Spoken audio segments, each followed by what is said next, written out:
I know many people here have travelled far. There's one guy who came from Kawerau for this, so thank you. There's also people who have travelled shorter distances who are resident here in the Epsom electorate. I'm proud to represent you in Parliament as your MP. And I got news for you. I'll be on your doorstep again because it's that time of year. This February marks 6 years since I first began campaigning to be the MP for Epsom, and I'll be campaigning to you anew to send me to Wellington for a third time. Thank you for your support so far. Going out wider, let me start by saying that the state of our nation is strong. We have a lot to be thankful for and many reasons to be cheerful as we enter our country's 181st year on Waitangi Day 2020. We are a democracy. We have a diversified free market economy. We have a civil society with every kind of voluntary organisation helping people solve problems for each other. We saw in the aftermath of our nation's tragedy in Christchurch that we are equally at the same time some of the most diverse people in the world and some of the warmest and most supportive people in the world.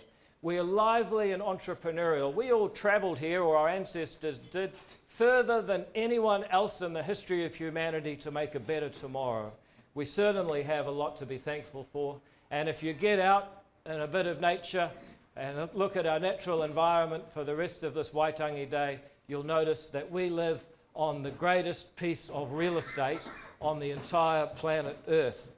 So the state of our nation is strong, but that is the accumulation of what has been built up by generations. There's another question we need to ask in any speech like this, and it's this: is our current politics and our current government adding or subtracting to the legacy which it inherited? And I want to talk about some of the issues that face our country today. For my money and for the ACT Party, the number one issue politically is the slow but certain erosion of the basic rights and freedoms of New Zealanders. There's a great sign in a protest that's gone viral around the internet which says something along the lines of, "I can't believe we're still protesting this crap." Well, that's a little bit how I feel when I stand up here and talk about freedom of speech. It's a sacred right for us to be able to think our thoughts and share them so long as we are not inciting or threatening violence against each other. It's that right that allowed Galileo to say that the earth actually goes round the sun. It was that right that allowed Kate Shepherd to say that women and men have equal rights. And yet the current government believes that freedom of speech is dangerous. If you're allowed to think and say whatever you like, well, anything could go wrong. You might think the wrong thing. And worse still, you might even say it.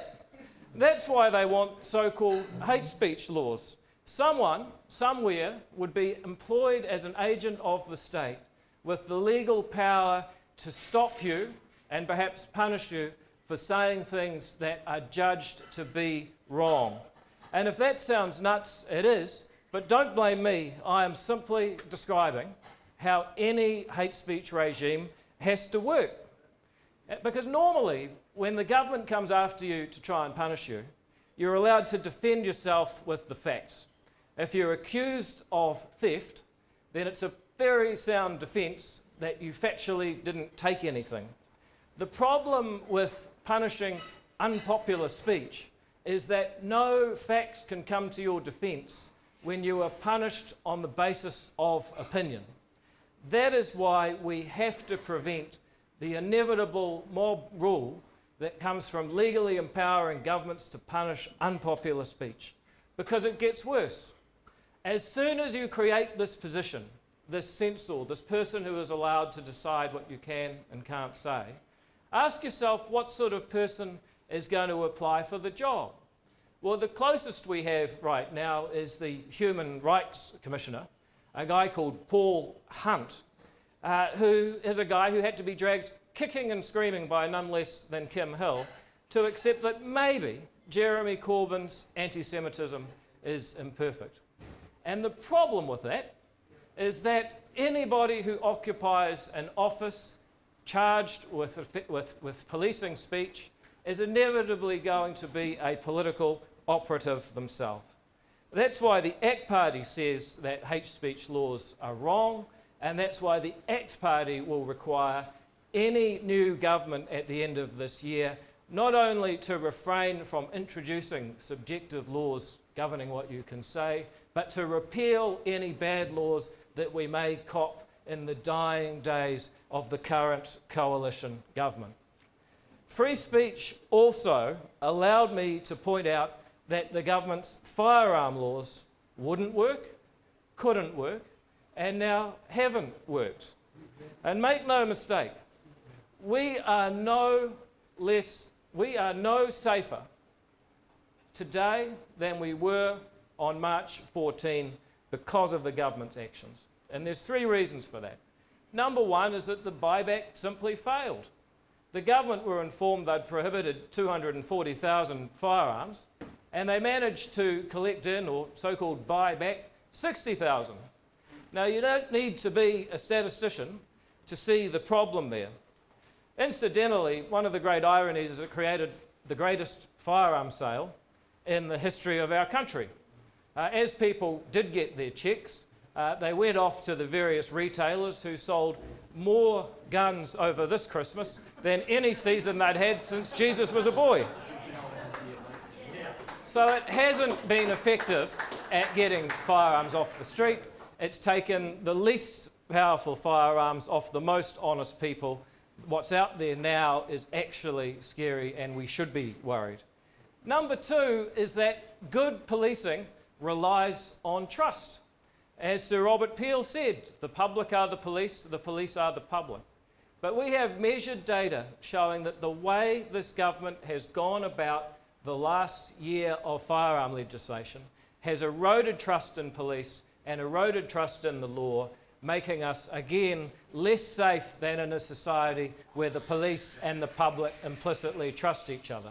And it will remain a mystery to me for the rest of my time in politics and probably on earth, why the so-called Prime Minister of Inclusion and Kindness would respond to a tragedy by scapegoating and utilising group collective punishment against 200,000 people who'd actually done nothing wrong in response to the most heinous peacetime crime in our nation's history. The division that has created is real, it's damaging in itself, and it's made us less safe. But finally, and logically, they missed the real problem. The real problem is this: how does an Australian weirdo on the wrong side of the Tasman, a single male who lives alone, who's travelled to places like Saudi Arabia and North Korea, popular holiday spots, I'm sure you know, managed to come into the country? The next day he's got a firearm licence, and the police sign off a form where he buys an AR-15 and 3,000 rounds of ammunition. Where was the analysis? Where were the alarm bells going ding, ding, ding, ding, ding? Maybe we've got a problem here. The ACT Party is committed to fixing our firearm laws for all of us. We have to do it. We have to do it to be safer, and we have to do it for the freedom of people who have done nothing wrong, who feel they've been scapegoated and punished, and in many cases have lost businesses, have lost their ability to control pests on their farms, have lost valued hobbies, and have lost their dignity in a society where they've been treated as the people who did everything wrong when actually they did nothing at all. That takes us to another area where we've had our freedoms gradually eroded. We can get into the debate all day about climate change, but what I am absolutely sure of is that the ACT Party refused to support the Zero Carbon Act on the grounds of basic economic freedom.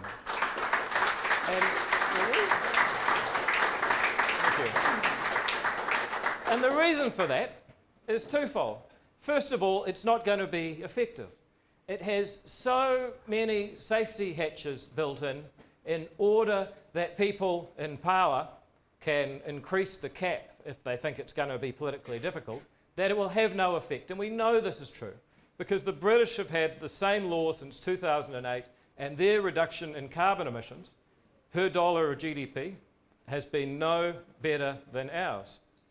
But not only is it ineffective, it's also dangerous, because it gives a minister the power to effectively decide through their emission plans and emission budgets whether whole industries are profitable or even survive. And you imagine the lobbying that is going to take place when a carbon budget decides how much, for example, a steel mill or an aluminium smelter will have to pay and whether or not it remains viable. To give that sort of economic power to a minister, not even Parliament, to a minister, is a return to the type of economic policy that we thought we'd got rid of when we got rid of the Economic Stabilisation Act and Muldoon. The ACT Party tried to play a constructive part. We put up amendments that said at least you could buy your carbon credits offshore where they're cheaper. We said if the government wants to make legislation regulating and managing a whole industry's cost of carbon, at least they need to bring it back to Parliament and get democratic permission rather than doing it by ministerial fiat. And then we turn to a related area, which is oil and gas exploration. You know, I never see the people who are opposed to oil and gas protesting in anything other than a plastic kayak or a plastic rubber ducky. The fact of the matter is that it's easy to beat up on people in the extractive industry. They are one of the whipping boys of a modern society. But the truth is that most of the people, even their opponents, are completely dependent on them. And the choice for New Zealand is, are we going to be a part of the extractive industry, or are we going to be importers of potentially dirtier fuels, such as coal, that ironically will increase our emissions? The decision that the government made, without cabinet papers, without consultation, to ban oil and gas exploration sent shockwaves through the international investment community. It's one of those things that gradually makes us poorer for no good reason whatsoever. And then we come to another group. I'm just listing these groups that are gradually having their rights and freedoms eroded. These people who are the whipping boys of a marketing-led, gesture-based approach to governing. And it's landlords. Now, they almost are second only to licensed firearm owners as the bad people. The government we have is so opposed to anyone who works, saves and invests that they've accidentally persecuted the tenants they're trying to help, and they're full-on assault on the landlords of this country. Those landlords, they actually perform an incredible service, and as someone who rents, I actually appreciate it greatly. You know, they save, they purchase, they do maintenance, they do insurance, they do all of that, and guess what? I hate to tell them, but at the moment, rental yields are less than mortgage interest rates, so they're subsidising us renters. Thank you very much. They do all of that, and yet somehow they've managed to become the target of one government regulation or piece of legislation after another under this government. You've got a situation where fewer and fewer people are prepared to be landlords because they simply don't want to be in the business under the regulations this government keeps putting on them. And who does that hurt? Well, irony of irony, it hurts the very tenants the government thought it was helping. And we see it in record increases in rents, we see it in homelessness re-emerging, and we see it in the housing market taking off again as people choose to own rather than rent. Under an ACT Party coalition, we would say we're in a return, a basic understanding of the relationship between landlords and tenants, and understand they trade value for value and get stronger together. Neither of them can be helped by one draconian regulation after another that simply makes the transaction harder for both parties. And then after landlords, we come to another group of much maligned New Zealanders, whom we call employers. Now, employers in a way are quite similar to landlords, and that they take the risk of assembling capital, ideas, try and reach some customers, and all in a bid, ultimately, to create jobs. That's what they have to do. Much more difficult than simply finding a job and getting a near certain paycheck week after week. And this government fundamentally doesn't understand that it's a win-win relationship. They see it through their class warfare lens as simply a matter of some people exploiting others. And so, every week, it seems, but certainly every year, the minimum wage goes up by nearly $1. Some industry, we still don't know which one, is threatened with the return of national awards where wages for an entire sector get negotiated in Wellington. We got rid of this in the 70s. It's nuts. I can't believe I'm still protesting this crap. And yet that is what this government proposes to bring back. And we're starting to see the evidence. Much as with rents, we start to see in the best economic times, best terms of trade in a generation, when capital or credit has never been cheaper, gradually increasing welfare rolls, up 25,000 under this government. Now over 300,000 working age New Zealanders are on a benefit.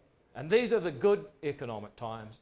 And these are one of the consequences of making it harder and harder to employ people simply because the government doesn't understand a win-win relationship and sees every relationship as being exploitative. And then you get a little bit out of the city and you go to the heartland of New Zealand, the part that pays the bills and feeds all of us, rural New Zealand. Not so long ago, these folks proudly regarded themselves as the backbone of the New Zealand economy. And once again, they are under assault by this government. And once again, the government fundamentally misunderstands the relationships involved. They see farmers as somebody who effectively degrade the environment to make money. Anyone who spent a moment on a farm or listened to a farmer for a moment, or just anyone who has studied it and applied an ounce of logic, will know that farmers are the greatest environmentalists in New Zealand. And why? Because they are the only New Zealanders, with the possible exception of tourism operators, who make a living off the environment being able to sustainably provide food for their crops and their animals. No one else has the incentive they have to be environmentalist. And yet, they are again the whipping boy. Regulations get piled on that will drive up costs for little environmental benefit. Take these one-size-fits-all freshwater regulations. They're going to impose standards that urban councils, by the way, will never meet, and that are going to cost billions of dollars for a barely measurable increase in water quality. We've talked about the zero carbon bill that every party except ACT voted for. Well, it may be that it's inevitable that due to pressure from our trading partners and the way of the world, there will one day be a carbon price on New Zealand agriculture.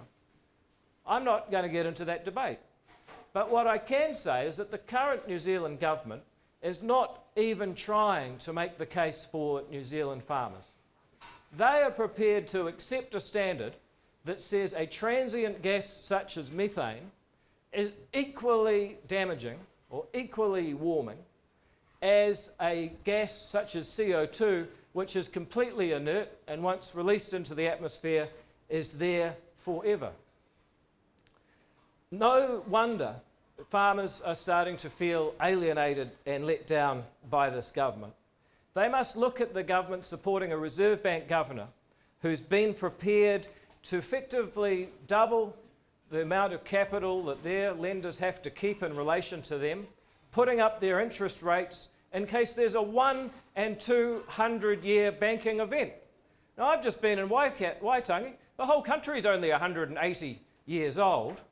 Many of these farmers risk going out of business now to prepare for an event that is less likely to happen than the period our country has been in place. We have a plethora of government policies that all have the same pattern. They don't understand how the real world works. They don't see the symbiotic relationships between tenants and landlords, between hunters and conservationists, between farmers and the environment, between employers and workers. They see absolutely none of that, and when all you've got is a hammer, every industry looks like a nail, and just about every sector of our economy is getting hammered by this government. The ACT Party says that's wrong, and we're campaigning this year to halt the erosion of rights and freedoms for New Zealanders under this government, because we can't take it anymore. And there's a...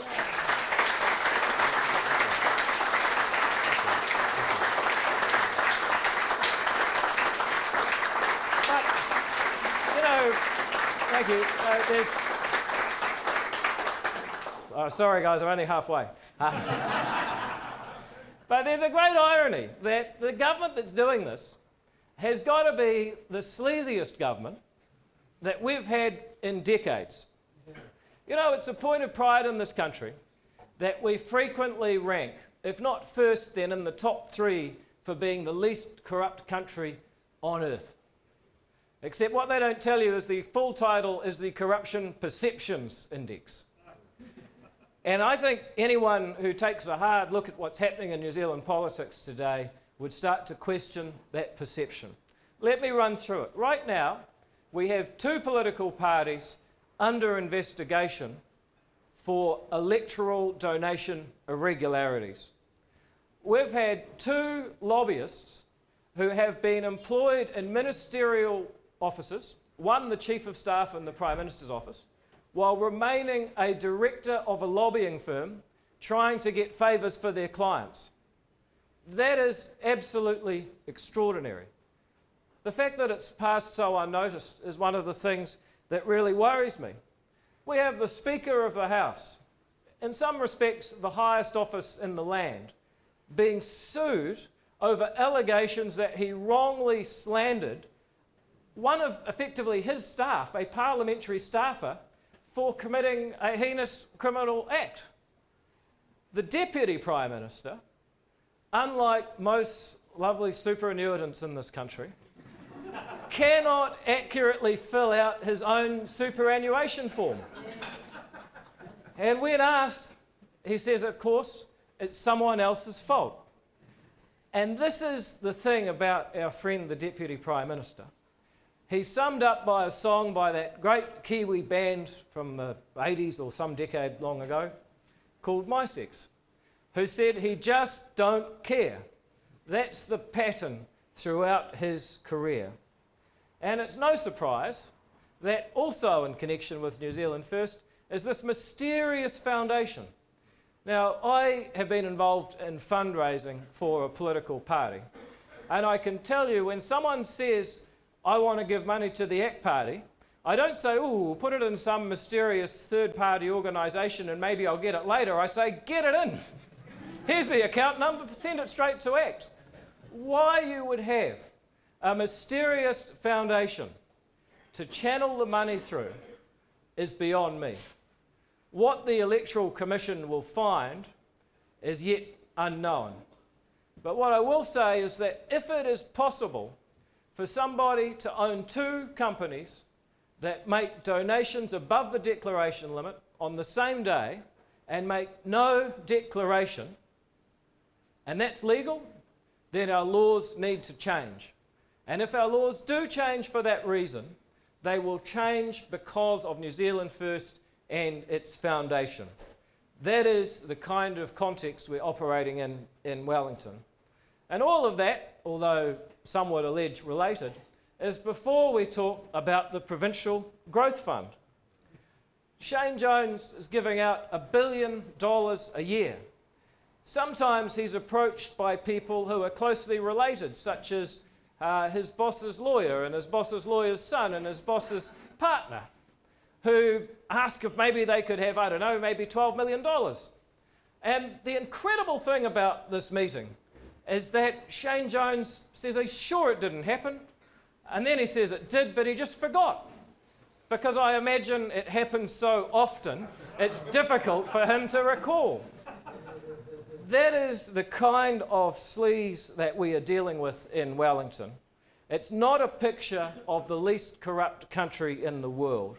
And the problems lie almost exclusively with the governing parties.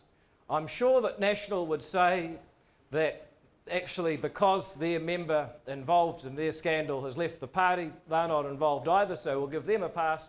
and we can say the governing parties, the three in the coalition, Labour, New Zealand First, and the Greens, who, in fairness, butter wouldn't melt in their mouth, are exclusively responsible for the kinds of scandals and borderline corruption going on that is dragging down the reputation of our nation and does not make the state of our nation strong. The ACT Party is campaigning in order to take our power back in Wellington and expunge our parliament of people who are too dodgy for the standards of the world's least corrupt country. We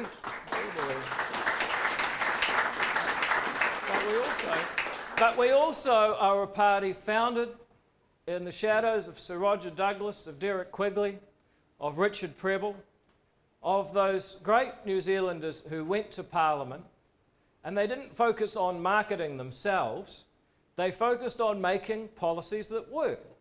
That is the ACT Party's raison d'etre. That is what we hope to be our legacy. And one of the things we're campaigning to do is rescue this country from the most talented political marketer and the worst public policy maker in the history of world politics. You can go back to the Athenians and say, have you seen anyone like Jacinda Ardern? So good at marketing, so bad at delivering. And I'm sure the ancient Greeks would say, no, we've never seen anyone that bad in the history of democracy. But the lesson that she's learned is that good marketing, hey buddy, good marketing can actually cover up bad policy. And she learned it right from the start.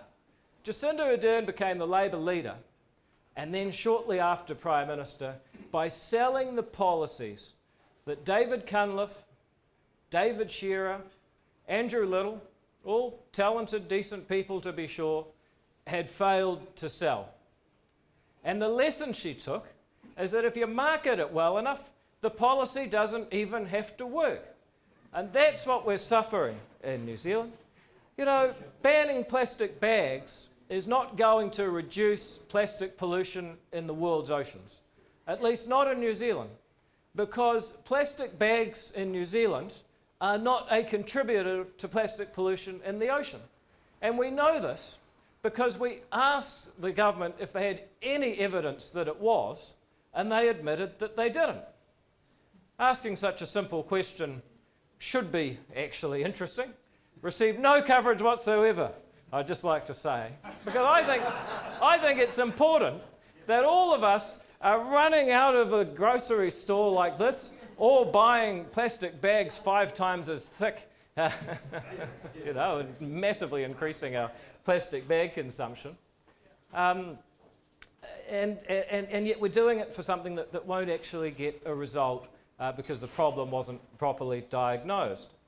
Doing a market study into petrol prices, setting the Commerce Commission free to harangue anybody who's ever been involved in selling petrol for 6 months, is never going to make petrol cheaper. And we know this again because the amount of money taken by petrol companies is dwarfed in comparison with what the government takes in tax and the refinery pays for crude oil. Let me just give you this example. Chris Farfoy says they're going to drop the price of petrol by up to 32 cents by cracking down on petrol companies. Well, the average importer margin is only 25 cents. So in Chris Farfoy's world, petrol companies have to pay you 7 cents a litre to deliver you petrol.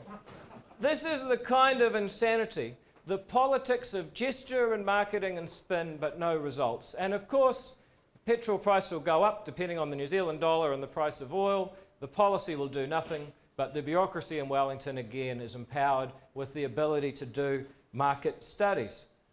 You know, we have a problem in this country that I'll get to at the end about building homes. And the problem is fundamentally a shortage of land on which to build them. Having a government home building program was never going to solve the problem of a shortage of land to build them on. You just have government subsidised builders competing with all the other builders for the same resources. Anyone could have said that Kiwi Build would be a failure, but you've got to admire the marketing. Imagine a program called Kiwi build. You may know that's a famous bird that the country rallies around. Imagine having Dave Dobbin singing Welcome Home to launch the policy. I mean, no one can beat that marketing. But the problem is, once again, it didn't deliver. We've talked about buying firearms, buying the least powerful firearms off the most honest people. Not one single gang member who's handed in an AK-47, by the way, was never going to make us safer. But that's the politics of spin and gesture. The Child Poverty Reduction Bill, another one of those pieces of legislation voted for by every party and opposed by ACT. I think 119 to 1 is almost the most common vote in Parliament these days. You know, that piece of legislation is well-intentioned. We're all opposed to child poverty. But reporting income statistics is not going to solve the fundamental problem, which is child neglect. If anything, the message it sends to politicians is that if you want to solve poverty for children, what you need to do is tax and spend more, because that will make the statistics look better. The incomes will be more equal. And yet we know that the welfare trap is the leading cause of child poverty in this country. Taken together, you've got a Prime Minister who, it sounds great, tackling the housing crisis, saving the oceans from plastic, making it cheaper to fill up your car, protecting you from terrorism, fighting child poverty. That's why she has fans. It's very appealing. The problem is it's not working. And the real problem is that we actually don't have enough of a public policy discussion in this country. You know, I said it on Morning Report, and it's true. If I'd told you guys what I was going to talk about in great detail, you might not have come. Because I called it Make Aotearoa Great Again, you all came. Radio New Zealand, I've never...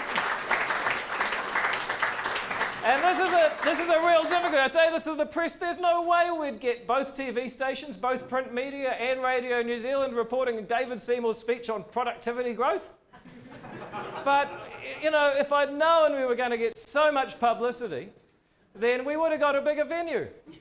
And I tell you, it's a tribute to you folks, because what I discovered is that there's a whole lot of people so allergic to even the mention of the American president that they absolutely lost their proverbial. And then there's also, I discovered, people who are offended by the word Aotearoa. And I want to meet those people. I'm so envious. If I can get to a stage in my life where that's my biggest problem, then I will have made it. But what we see in this room is a group of people.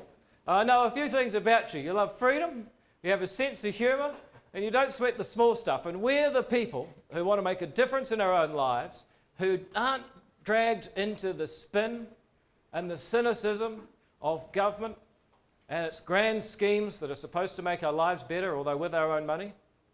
We're the people who are going to make a difference in this election.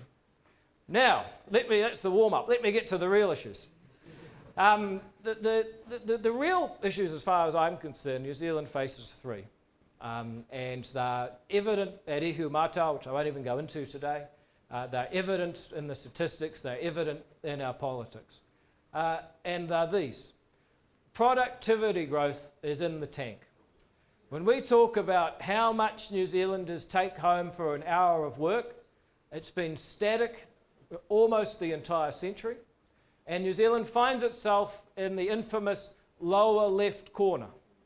We're at the bottom because we started low productivity 20 years ago, and we're in the left corner because we have not made progress over that period. There's other countries that started high and cruised along. There's other countries that started low and grew well. We have the double distinction of starting low and staying low when it comes to productivity growth. And when you ask what is the government doing about it, I think that's the wrong question. The government is doing far too much. That is our problem with productivity. We have a wellbeing government where the Treasury has decided it costs $7,641 for you to have a friendship with your neighbour.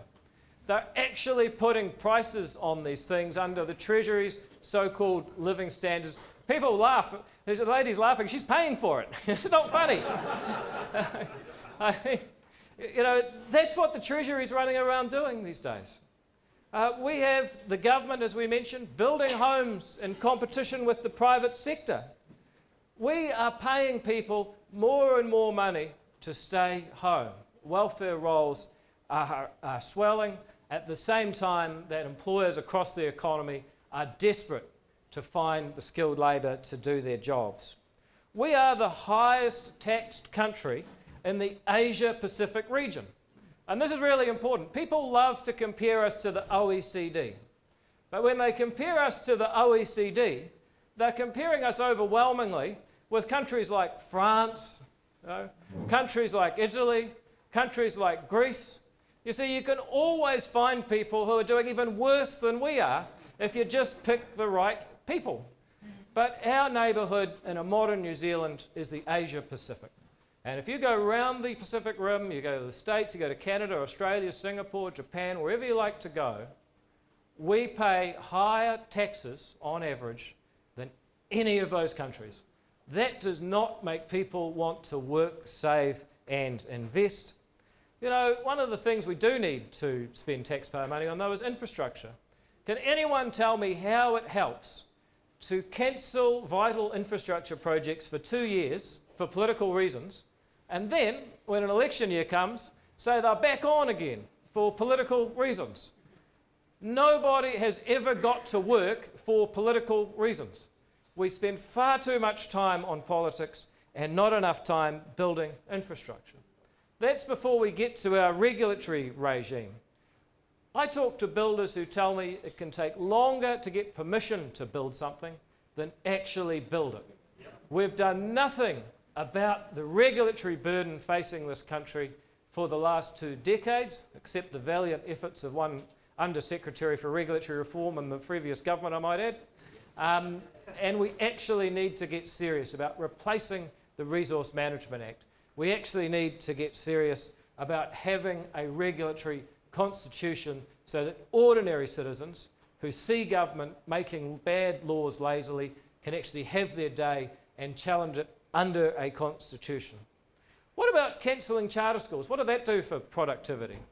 Taking kids, the most vulnerable and disadvantaged kids in our society, in many cases finally made a connection with the education system that was giving them hope and giving them self-esteem. The government closed those schools down and reopened them as state schools with all of the shackles that state schools have that made those kids fail in the first place. How does that help productivity? What about giving taxpayer money to high decile school kids who are already going to university? Does nothing for productivity. We've talked about banning oil and gas exploration, scaring the bejesus out of people who might want to actually invest and make a buck. Does nothing for productivity. The government is not doing things that raise productivity, but it's doing an awful lot of things that are harming productivity growth. And here's why productivity matters. When people talk about inequality, when people talk about poverty, what they're really saying is that we've got a group of people who have low productivity, who can't produce enough in a day to look after the needs of themselves and their families. If we leave a growing number of people competing with poorer people in poorer countries who are entering the world market over decades to come, then we are going to see a social divide in this country of the type that we have been lucky to avoid throughout our 180 years to date. That's why it's critical that we start working on productivity. And here's another reason. Just about every week in Parliament, we get some poor people who have terrible illnesses, usually cancer, or whose family have terrible illnesses, and they want better drugs. And they know the drugs exist. Why is this a political issue? People have been dying for a long time. Most of these drugs weren't even invented 10 years ago. It's a political issue because the Australians have them. And the Australians have them not because their taxes are higher, they're lower, remember, The Australians have them because they have higher productivity. It's all that matters. If you have left-wing aspirations, healing the sick, if you have aspirations of an equal society where everyone has a chance, then actually you need to start thinking about productivity. And one of the things that the ACT Party is focused on throughout its life, and in this election year, is raising New Zealand's productivity. We have an issue that will not go away even if we raise it, and it's simply this. People come to this country further than they travel for any other in order to have a place of their own. I say to the people at Ihumātao, the problem is not the land being stolen en masse. The problem is the average person can't afford 1/6 of an acre. We're in a country that is virtually uninhabited, and yet through bureaucracy and poor infrastructure funding frameworks, we've managed to create a scenario where in the last 25 years, the price of a section in this city has gone up 900%. Inflation went up 60%. The price of a section went up 900%. Now, you'd actually be better on a risk-adjusted basis investing in a section than you would in Apple stocks. And Apple, during that period, revolutionized the music industry, desktop computing, and the cell phone. All Auckland sections did was become scarce due to poor land use regulations that successive governments have allowed to stay. And I talk about Ihumātao now. If you want to see a generation of people entering into division and despair, who feel that they don't own a stake in this society, then one of the things we have to do is free up land and allow the next generation to build homes as their predecessors did. If you want to end this puerile, okay boomer conflict between the generations, then you have to have a consensus and an agreement that this society needs to be a place where the next generation can build as their parents did. The final thing that we need to think about in New Zealand is education. You know, we have prided ourselves on being an exporter of education, a place where foreigners actually come to learn. And yet we find ourselves every time we get one of these international indexes, PIRLS or TIMIS or PISA, where they compare students from different countries. For the last 2 decades, New Zealand students have been on the decline in reading, in maths and in science. And the gap between New Zealand's top and bottom students has been increasing. That is not sustainable. In fact, it's worse than unsustainable. It's a collision course with reality, because as the 21st century progresses, people that have skills, particularly STEM skills, are going to find this is the greatest time to be alive in history. People that don't have those skills are going to find that the world is going to become a harder and harsher place than it has been for a very long time. Now, everybody knows ACT was responsible for charter schools. Many of you will have heard me tell the story of Hope. That was literally the name of a girl who came up to me and said, "I never knew I was smart until I came here." We know that letting communities take their share of the funding is something that will transform our country, because it will mean that every student can find an education to which they're best suited. So the ACT Party is campaigning on charter schools, but we're also campaigning on a bigger idea, and it's this. We spend $15 billion on education every year.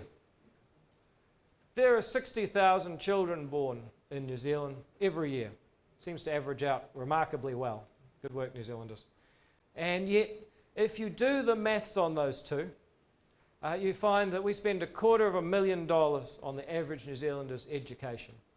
Well, here's a radical idea. Let's give every student a student education account and let their parents take it to any registered school of their choice that will take them, public or private. Imagine a world where every student was eligible to take their funding to a school that worked for them. where charter schools and experimentation and new services, instead of being a tiny pilot scheme pioneered by a tiny political party, actually became the norm. And New Zealand led the world again with the most dynamic and entrepreneurial education system in the world. And here's how it would work. $250,000, we're not going to fire all of the Ministry of Education bureaucrats, just most of them. So there'll still be some overheads, and there'll still be some students who have greater needs. So there'll still be a fund for students who have special needs. But what's left over is that for 16 years, from 2 to 18, you can give $12,000 a year, enough to go to any state school that will accept your enrolment, or any private school that will accept your enrolment within a reasonable amount of the cost range. The kind of dynamism and entrepreneurship that would attract would be transformative for students. But it also leaves at the end of that about $50,000. We need to become lifelong learners as people look to retrain and become different types of workers throughout their career. At the end of their high school, we would leave them with a student education account that you can either use to do higher learning, or you can keep it. If you still have it when you're 65, you can cash it out. You'll be uneducated but rich. No? Seriously though, you need to give them an incentive not to waste it. This is the kind of thinking that New Zealand needs. And you might think it's radical. You might think it'll never happen. Well, we can confidently predict what policies the National Party will release simply by releasing them ourselves 2 months earlier. and I can tell you. And I tell you, 2 months after this, after we released this policy back last June, I was astonished to see Nikki Kay's education working document, where she said they were going to have a special kind of student account for tertiary students. And I thought, that's nice, they only took half our policy. Now, the point is, this could happen. And this is the kind of thing that we can do. It's just like our flat tax. If we're going to be the highest tax country in the Asia-Pacific region, why not be bold? People say that a Labour Green government will be radical. They need to think about what an ACT national government might be like. Why not have a 17.5% flat tax that is the simplest, the fairest, and the most competitive income tax regime in the Western world, including the Asia-Pacific region? We could do this. These are things that would actually change the incentives, change the culture, boost New Zealand's productivity through promoting investment, jobs and growth. And then you've got the next question of what do we do about our regulatory burden? Well, as I've hinted, many of the problems we have, not just in building, teachers are sick of regulatory burden. Financial advisors are sick of regulatory burden. We actually need to change the way politicians regulate. And that's where our regulatory constitution comes in. Out of interest, how many people have seen the movie The Castle? Oh, yes. Yeah, I was worried there might be a few people here that had seen it. Never could have happened in New Zealand because there's no constitution you can sue against.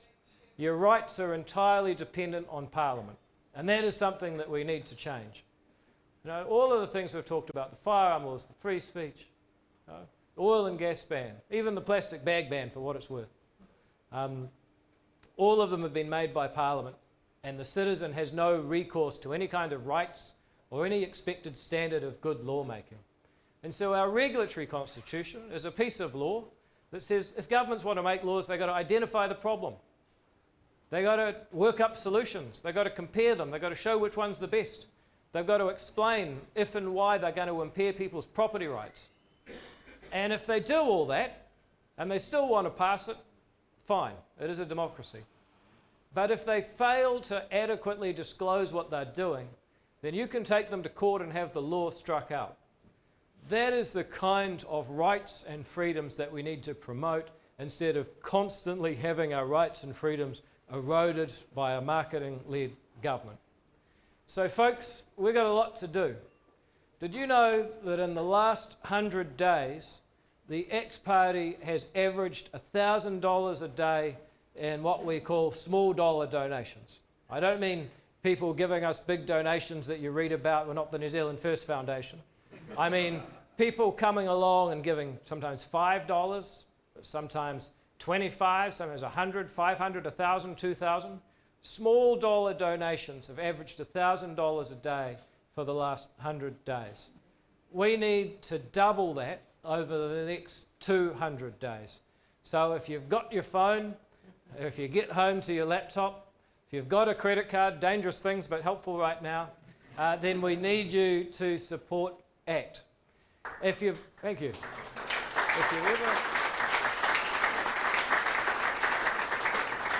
If you've ever thought, you know what, David makes it look easy, I could be a political candidate, then why not? I got talked into it for the 2005 election. Here I am, still trying to get out. But seriously, we actually are looking for people to stand. We want to have people stand as many electorates as possible. So we say, we've actually got a person in your community. And there are people here I know are doing our School of Practical Policy want to stand, so thank you. But finally, you guys are the most effective advocates. Because when I go and tell people to vote for the ACT Party, for some reason they know I'm going to do it. They see me coming. I don't have the element of surprise anymore because I'm sort of out and proud. You folks, on the other hand, are still trusted advisors of your friends, your spouses, your children maybe, your parents, your colleagues, and you can say to them something like this: this country deserves better than good marketing from its government. I accept that they are selling a great dream, but it's also true they're not delivering it. The politics of gesture haven't actually made our lives better. In fact, in many cases, due to their ineptitude and misunderstanding of how the world actually works, they've done enormous damage and made it worse. What this country needs to do is tackle the real issues: our lagging productivity growth, our dysfunctional housing market, our growing gap in educational attainment, standing up for the basic rights of our property, our thoughts, and our speech. That's what this country needs, and that's why I'm standing for ACT, and that's why I think you should give them your party vote on September 19 this year. That's all you've got to say. Thank you very much.